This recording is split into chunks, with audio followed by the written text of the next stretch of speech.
Practice set 9 मधलं first सम आहे आपला निगेटिव्ह 96 डिवायडेड बाय 16. आता याला आपण अशा पद्धतीने पहिले लिहून घेऊ न्यूमरेटर आणि डिनॉमिनेटर फॉर्म मध्ये. त्यानंतर आपल्याला चेक करायचं आहे की दोन्ही नंबर कुठल्या एका कॉमन टेबल मध्ये येतात. त्याआधी सगळ्यात पहिले हे बघू शकतो आपण की हा जो मोठा नंबर आहे हा या छोट्या नंबरच्या टेबल मध्ये येतो की नाही. जसं 96 16च्या टेबल मध्ये येतात कारण हे आपल्याला चेक करायचं आहे. 16 6 जा 96. आता दोन्ही नंबरला जर आपण 16 ने डिवाइड केलं तर आपल्याला आपला आन्सर डायरेक्टली मिळून जाईल कारण हा नंबर याच्या टेबल मध्ये येतोय. आता 16 1 जा 16 16 6 जा 96. इथे आपला आन्सर आले निगेटिव्ह 6.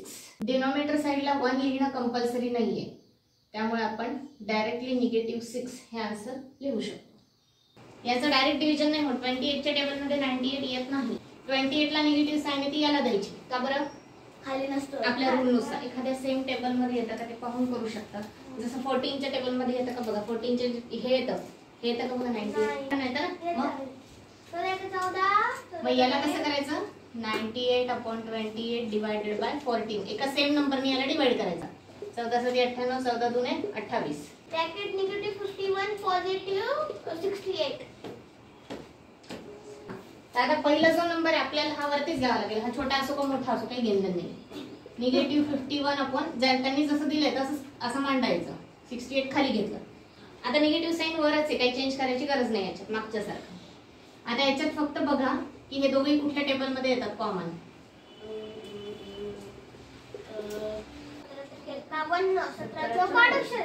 17च्या टेबल मध्ये.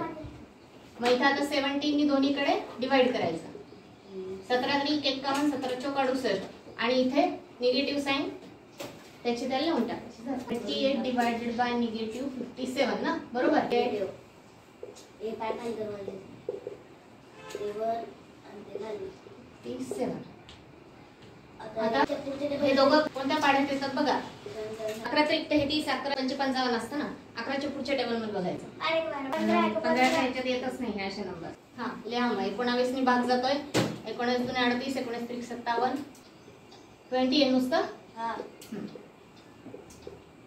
20 याला कशाने डिवाइड होईल आता कुठल्या कॉमन नंबरनी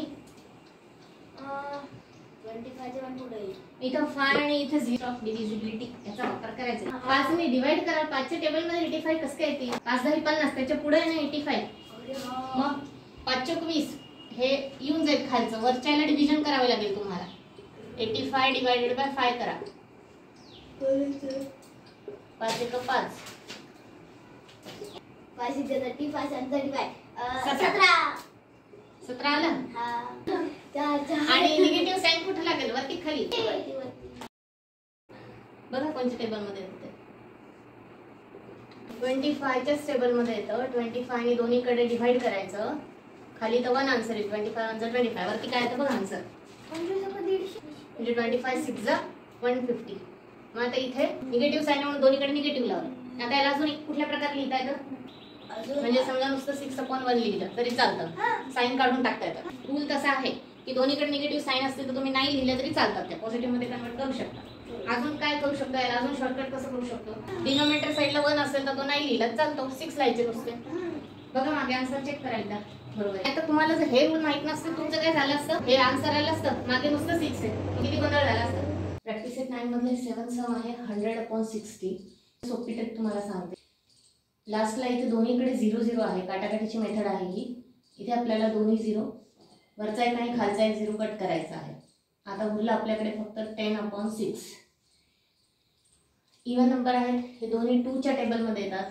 2 5 जा 10 2 3 जा 6 असं आपलं एक डायरेक्ट आन्सर येऊ शकतं काटाकाटी मेथडने. 8 सम आहे 9 डिवायडेड बाय निगेटिव्ह 54. याला सुद्धा आपण अशा पद्धतीने लिहून घ्यायचंय. 9चं कुठलंही साइन नाही म्हणजे पॉझिटिव्ह साइन आहे. आता आपण ते इथून पुढे गृहीत धरायचं. ते प्रत्येक वेळेस लिहायची गरज नाही. डिनॉमिनेटर साइडला कधीही निगेटिव्हचं साइन असता कामा नाही. डिनॉमिनेटर साइडला तुम्हाला दिसलं तर ते न्यूमरेटर साइडला शिफ्ट करायचं. आपल्या नेहमीच्या डिव्हिजनच्या मेथडनी करणार आहोत. 9च्या टेबल मध्ये 54 येतं का हे पहिले बघायचं. 9 6 जा 54 येतं. त्यामुळे आपण याला डायरेक्ट दोन्हीकडे 9 नी डिवाइड करणार आहोत कारण 9च्या टेबल मध्ये 54 हा नंबर येतो. आता इथे हे डिव्हिजन केल्यावर आपल्याला आन्सर मिळतं 9 6 जा 54 आणि 9 डिवायडेड बाय -9 म्हणजे 9 1 जा 9 आता इथे निगेटिव्हचं साइन आहे, आपण इथे निगेटिव्हचं साइन लावणार आहोत. नाइन्थ सम आहे 78 डिवायडेड बाय 65. याला आपण अशा फॉर्ममध्ये लिहून घेतलंय. आता पुन्हा आपल्याला हे चेक करायचं आहे की हे दोन्ही नंबर कुठल्या एका कॉमन टेबलमध्ये येतात. यासाठी टेबल्स लर्न असणं खूप गरजेचं आहे. जर टेबल्स तुम्ही चेक केले तर तुमच्या लक्षात येईल, म्हणजे एक एक टेबल म्हणून बघायचं कुठल्या टेबलमध्ये दोन्ही नंबर्स येतात. तर तुमच्या लक्षात येईल की 13च्या टेबलमध्ये दोन्ही नंबर येतात. 13 5 जा 65, 13 6 जा 78. 13चा टेबल 5 पर्यंत म्हणायचा. 13 5 जा 65, 13 6 जा 78.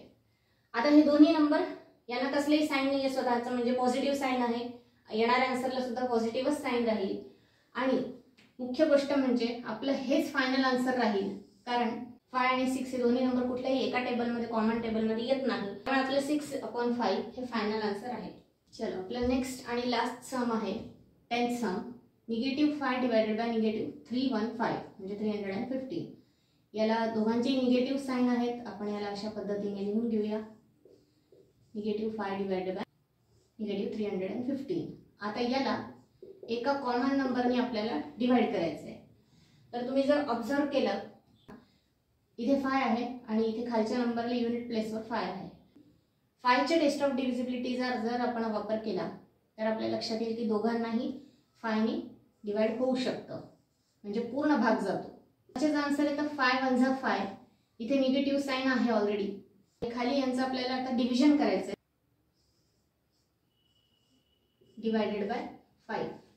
5 6 जा 30, खाली उरतो 1, वरून घेतला 5. 5 3 जा 15.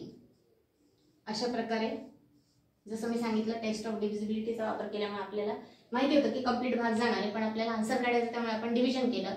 5 ने याला डिवाइड केल्यावर आन्सर आलेलं आहे 63.